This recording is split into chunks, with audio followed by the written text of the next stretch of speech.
Welcome to the first Sunday of Lent. The season of Lent, as many of you know, is traditionally a time of giving up, of doing without. I've tried that almost every year since probably junior high school. I've given up candy and sweets and chocolate and soda, all with relative success. I tried giving up caffeine one year. That didn't work at all. But the tradition of giving up or fasting for 40 days comes from remembering Jesus' own 40 days of fasting in the wilderness. At the start of his ministry, when the Spirit drove him out into the desert and he had nothing at all to eat or drink for 40 days. He was so faithful to his fast, he didn't even turn stones into bread for himself when the devil tempted him to do so. If giving up eating certain things to spite the devil helps your Lenten observance, go for it. We are with you all the way.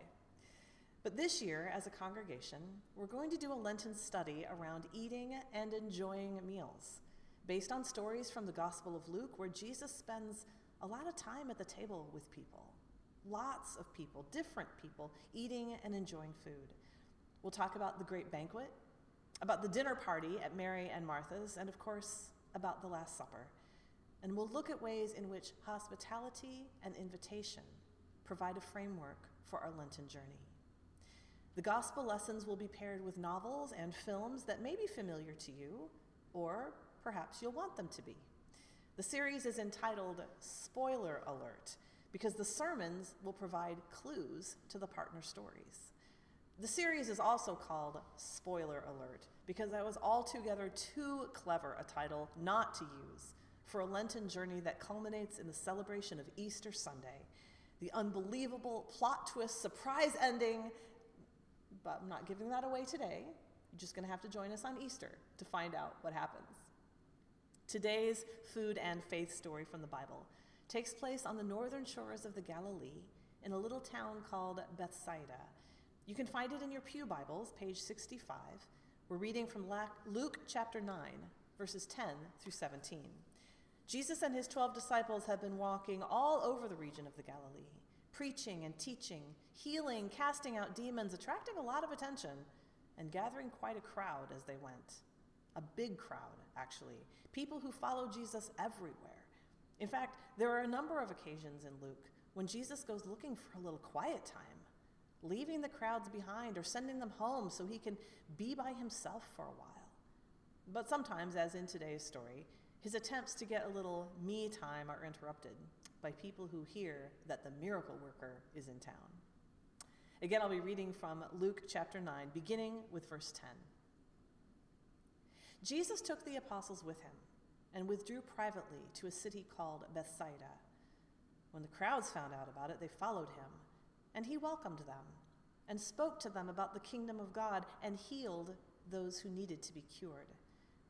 The day was drawing to a close, and the 12 came to him and said, "Send the crowd away, so that they may go into the surrounding villages and countryside to lodge and get provisions, for we are here in a deserted place." But he said to them, "You give them something to eat."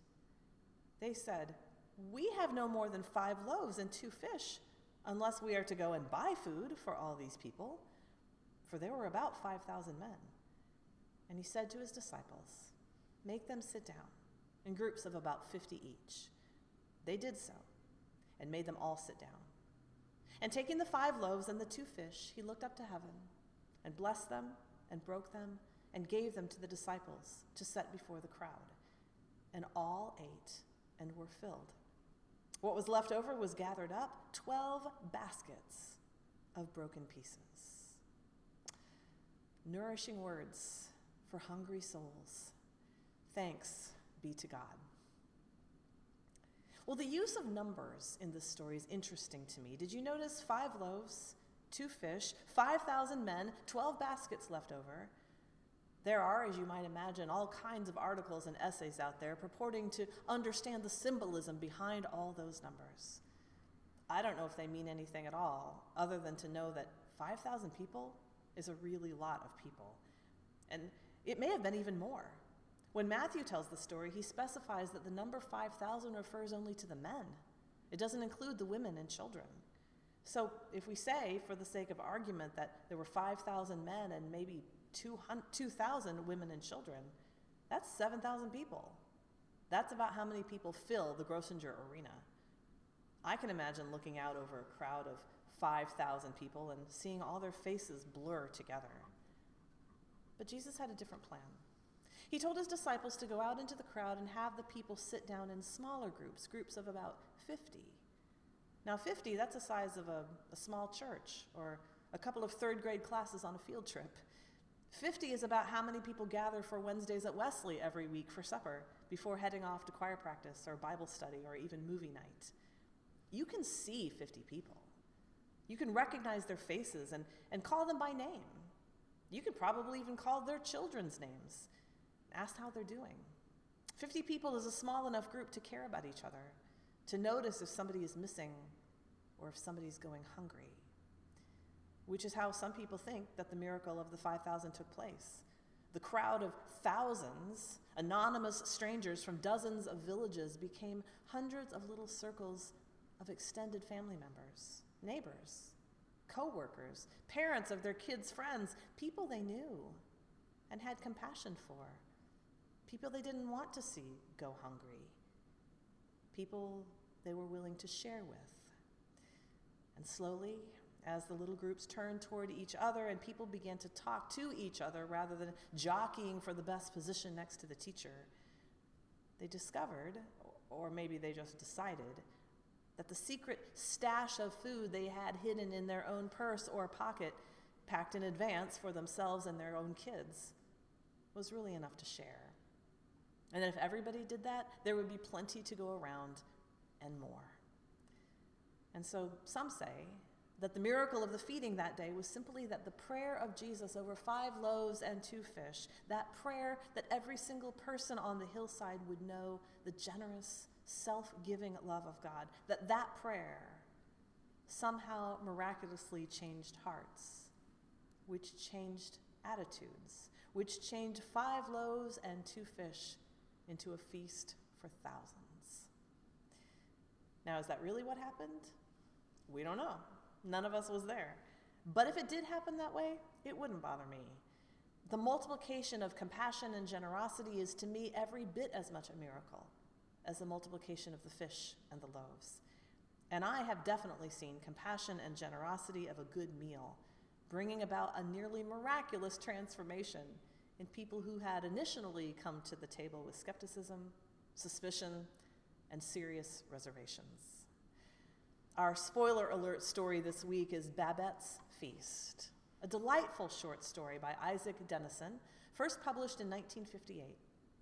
It takes place in a little fishing village on one of the islands of Norway, where a tiny religious community lives in strict simplicity and humility, rejecting worldly pleasures in favor of pious prayers and in memory of their favored, dearly departed founding pastor. They are devout and faithful people, but they've all lived in the same village, eating the same food and repeating the same conversations with the same people for many years. And they do sometimes get on each other's nerves, interrupting even the fellowship meal with bickering and old grievances. Enter Babette, a French widow who arrives as a refugee, alone, grieving and lost. She's received kindly by the now aging, unmarried daughters of the beloved pastor, and they take her in exchange for her domestic service, teaching her to speak their mother tongue and to prepare the bland, simple meals to which they have become accustomed. One day, Babette receives a piece of amazing news. She has won the French lottery on a ticket purchased for her by a friend. She asks the sisters for this favor. Would they give her leave to return to Paris, collect her earnings, and bring back some special French food to share with them and with the community? Some concerned about the potential extravagance of the food, the sisters nevertheless agree, as a favor to this woman whom they have come to love. But when Babette returns with the ingredients for the meal, quail, fruit, turtle, and a lot of fine wine, the sisters become panicked. They had no idea it would be so involved and that the meal would involve wine. They call the church together for an emergency consultation, and they beg forgiveness for having put the community's pious souls at risk. The little gathering graciously reassures them that they will gather dutifully for the meal as a favor to Babette. But in order to protect their souls, they promise not to enjoy it, not to talk about it, not even think about the food. And yet, as they eat, the power of good food, good conversation, good friends, and extravagant generosity leads them not away from Christian piety, but right into the arms of grace. I love how Dennison describes it in the story, and I'll be reading from that now. Of what happened later in the evening, nothing definite can here be stated. None of the guests later on had any clear remembrance of it. They only knew that the rooms had been filled with a heavenly light, as if a number of small halos had blended into one glorious radiance. Taciturn old people received the gift of tongues. Ears that for years had been almost deaf were open to it. Time itself had merged into eternity. Long after midnight, the windows of the house shone like gold, and golden song flowed out into the winter air.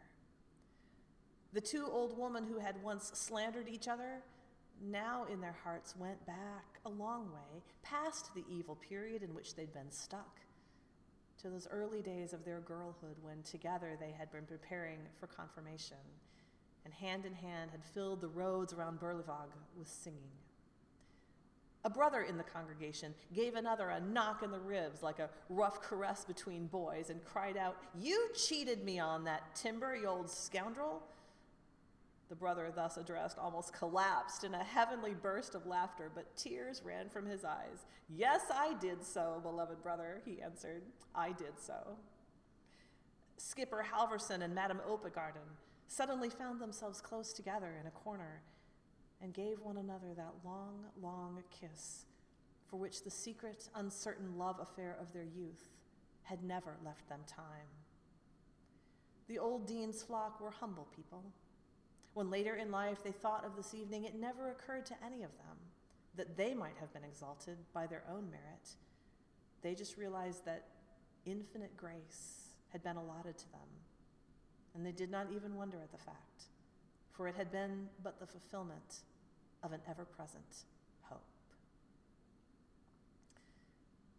Infinite grace, the fulfillment of an ever-present hope. That sounds like it could be the happy ending. But wait. There's more. Spoiler alert. At the very end of the story, the sisters discover that the faithful housemaid they thought they knew was, in her former life, a very famous and accomplished French chef.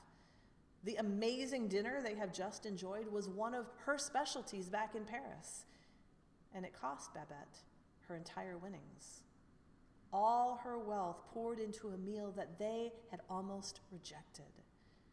They stare at her in amazement, not completely comprehending what she has done for them. "But, dear Babette," Philippa said softly, "you ought not to have given away all you had for our sake." Babette gave her mistress a deep glance. "For your sake?" she replied. "Not just for your sake, for my own." Offering the perfect meal was Babette's calling. It's what she was born to do, and though it cost her everything, she needed to give that gift. I wonder if you can see any parallels between the ultimate gift of Jesus and the story. Jesus gives all the time in the Gospels: fish, bread, healing, teaching, casting out demons. These are among the renewable gifts he gives away so freely. In fact, he gives them away over and over again.